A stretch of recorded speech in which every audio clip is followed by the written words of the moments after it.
এই সব গাওয়া যখন একসাথে আল্লাহর কাছে চলে যাবে, এত চমৎকার করে করে আমার হাবিবকে ডাকছি, আমার আল্লাহকে ডাকছি, এতে করে কি আমাদের গুনাহ হচ্ছে? আমাদের সুস্থ সংস্কৃতির বিকাশ হচ্ছে না ইনশাআল্লাহ? আচ্ছা, আমি যখন বলবো হোতান ভাগুনহে একসাথে, আপনাদের সবার কাছে তো ফোন নাই, আমি তো এইভাবেই গাই, যেহেতু ভাই আমরা একটা হাত উঁচু করে আল্লাহ আল্লাহ বলতে পারবো ইনশাআল্লাহ ভাই? এই পারবো তো সবাই? হোতান ভাগুনহে ভাই, ইগোটা আজকের জন্য ছাড়েন, এটা অনুষ্ঠান, কিসের ইগো এখানে? সবাই একসাথে, আমরা কি কার সামনে গাচ্ছি? আবার বলেন না, আল্লাহর সামনে উপরে দিকে হাত উঠালে গুনাহ হবে? একটা হাতও আমি বাদ থাকতে চাই না, সবাই একসাথে আসমানের দিকে, সবাইকে প্রস্তুত? খুদা কোন হে না বাদশাহ কোন হে,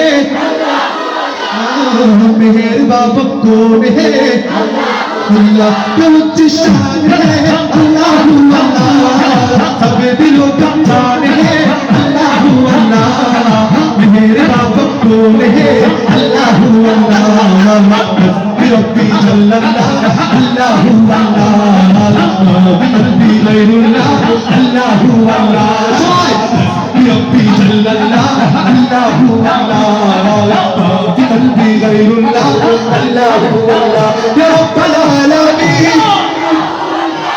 আপনারা কিন্তু বলেছেন আল্লাহ রাসূলকে ডাকতে গিয়ে, আমার আল্লাহকে ডাকতে গিয়ে যদি আমাদের গলাটাও ছিঁড়ে যায়, তারপরে আফসোস নাই, আফসোস কি আছে?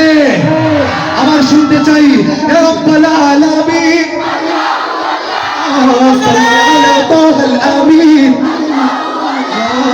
ফি কুল্লি ওয়াক্তিন ওয়াহিদ। আল্লাহ জমিনের মালিককে, চিৎকার করে, জমিনের মালিককে, তোমার আমার খালিককে, তোমার আমার মালিককে, আল্লাহু আল্লাহ রব্বি জাল্লাল্লাহ, আল্লাহু আল্লাহ রব্বি গায়রুল্লাহ, আল্লাহু আল্লাহ রব্বি জাল্লাল্লাহ, আল্লাহু আল্লাহ রব্বি গায়রুল্লাহ, আল্লাহু আল্লাহ রব্বি জাল্লাল্লাহ, আল্লাহু আল্লাহ রব্বি গায়রুল্লাহ, আল্লাহু আল্লাহ ربي جل الله، الله الله ربي غير الله، الله الله ربي جل الله، الله الله ربي غير الله، الله الله الله الله